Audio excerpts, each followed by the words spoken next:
iyo hari nk'ifu y'igikoma nkamutekera igikoma ubundi narangiza ngashyira. Yabuze uburenganzira bwe nyine kuko buriya ni ukuvuga ngo nimba ahetse uriya ntabwo ubwo ari bwikurikirane, arita kuwa ahetse we byinshi bimuciwe. Mfite mushyiriramo ubundi narangiza nanjye nkitunganya.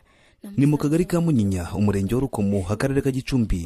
Aho niho tubonera inkuru ibabaje y'umwana w'imyaka 15 y'amavuko w'imfura mu bana batatu ba Staratoni wiga mu mashuri abanza muri groupe scolaire Munyinya TSS. Uyu mwana w'umukobwa si umwe mu bana bamenyereye kuzinduka batwaye igikapu cy'ishuri nk'abandi bana. We atwara umwana ku mugongo muri umuna we kuko nta wundi ushobora kumwitaho. Biramvuna cyane kuko ngize nk'umuntu mbona akamfasha uno mwana. Nyina w'uyu mwana, umugore wa Staratoni Mureramanzi, yitabye Imana azize kanseri ubwo uyu mwana yari akiri muto cyane. Ubuzima ndimo nashakanye n'umudamu witabye Imana nyine. Staratoni haratubwira uko uyu mwana we yisanze muri ubu buzima. Turashakana tumaranye imyaka agera muri 15, aza gufatwa n'uburwayi bwa kanseri. Noneho ubwo burwayi butuma namujyana ku mavuriro atandukanye. Tujya za Byumba dutaransifera CHK Kanombe na Faisal na bira bitaro by'Abashinwa bya Kacyiru nabyo twabigezeho. Ubwo biba ngombwa ko bamusubiza Kanombe kugira ngo ari habagirwa. Ubwo byabaye ngombwa ko bamubaga. Nari mfite amafaranga nshiraho, sigara ni meze gutya.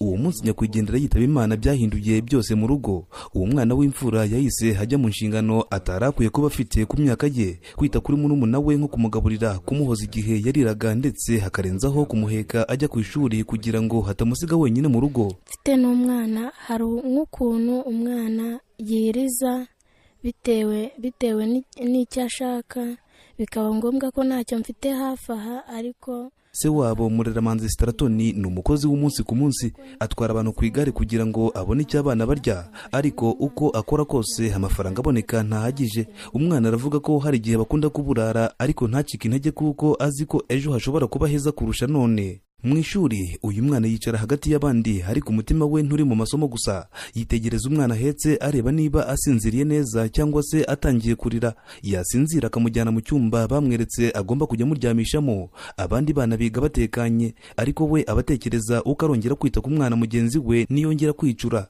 Umwitegereje neza ubona ko ari umwana usa n'ufite amarira n'agahinda mu maso, ariko agahumurizwa n'ijambo akunda kwibwira mu mutima. Narakomeye, mfite umutima ukomeye, ndihangana, nta kundi nabigenza. Umwana yivugira ko ashaka kwiga akazaba muganga cyangwa se umwarimu, ariko ubuzima buramugoye cyane. Rimwe muri umuna we ararira agasohoka mu ishuri akajya kumwitaho abandi bari kwiga. Birumvikana ko iyo agarutse mwarimu atamusubiriramo ibyo abandi bize, ugasanga ni ikibazo gikomeye. Staratoni se w'uyu mwana yabona ibiba ku mwana we nta na kimwe yabasha guhindura kubera ubushobozi bwe bimukora ku mutima. Binkora ku mutima nkumva ngize umubabaro mwinshi kubera nta bushobozi mba mfite bwo kuba nagira icyo mpinduraho. Nta n'ubufasha naba narabonye bwo kuba naba nakorerwa kugira ngo uwo mwana abashe kuba yakwiga nta mbogamizi z'umwana yaba ahetse, kubera ko nanjye mbona avunitse nkumva ndababaye nkabura icyo nabikoraho kuko nta butabazi nabonye bwo kubufasha. Ubu nawe afite icyifuzo atanga kubera ubukene. Ubwo mbonye ubufasha n'ubundi bakamufasha, nta kibazo nabasha kugira n'umwana yakwiga neza akabona amanota ahagije. Ubwo nta bufasha nabona bwo kuba namugurira, nta bushobozi bwo kuba namugurira amata, ariko mbaye nabona nk'itungo akabona uburyo yajya anywa amata byaba byiza. Ibi byose uyu mwana w'umukobwa hanyuranamo na murumuna we ntibyamubujije kugira umutima w'ubutwari. Abaturanyi bavuga ko hari umwana w'umunyabwenge w'umuhanga kandi ufite ishyaka ryo guharanira ubuzima bwiza bwa murumuna we. Niyo mpamvu nabo bumva hari uko yagafashijwe mu rwego rwo kurengera uburenganzira bwe n'ubw'uwo agenda ahetse. Guhahira aba bana rero akabona n'ukuntu yita kuri aka kana biramugora, ntabishobore. Yanagasigira utundi twana tw'abaturanyi kakanga gusigarana nabo, kandi n'imirire n'igikoma cyo kunywa nabyo bitabasha kuboneka. Bikaba ngombwa ko uyu mukobwa mushiki wako wiga hariya haruguru muri pirimeri Imunyinya agendana nako akajya kwiga. Gusa tubona bimubangamiye nawe kubera yuko hari igihe agera ku ishuri nyine akana kakamubuza gufata amasomo nk'abandi banyeshuri. Twumva rero bibaye byiza nk'amwe nk'abanyamakuru nk'uko mwaje kugira ngo mumenye ikibazo cye, mwabasha kumuvuganira, haba abagira neza cyangwa leta ifite ubundi bufasha ikaba yamufasha. Apfuye rero asiga turiya twana dutatu, nta bushobozi afite, nta kirengera, nta kivuganira, yagiye ku ishuri utwana aratugarukana nka saa 9 kabuze igikoma. Ubwo rero abonye ubufasha bamufasha. Nase yagiye ntiyagenda na kakana ngo barare bariye, biba ngombwa kakamuha kakajyana ku ishuri akajya kubashakira icyo bari burye. Nese umuntu w'umugabo ntiyahekuye umwana ngo ajye mu kiraka, ntiyafata igare ngo ajye mu muhanda azi ko umwana yaburaye cyangwa yabwiriwe. Urabona rero kuvuna undi mwana nka mukuru we nabwo ni ikibazo. Uze mu ishuri bwariga agafata kandi abahetse umwana amugaragura.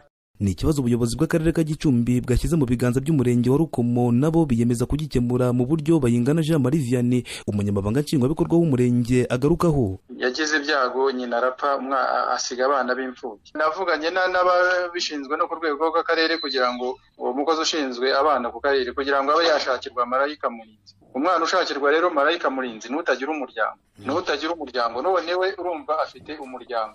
Twavuganye na ise turamuganiriza, tumwereka ikibazo gihari, atubwira ko nubwo yagize ibyago akabura umufasha we yishwe na kanseri, ari no mu bantu bavuzwaga nyine na leta n'umurenge tumufashije, ariko arenda kongera kwiromariya. Ubu rero igisubizo niho tugiteze, mu murenge yarasezeranye, yasigaje ku rwego rw'itorero.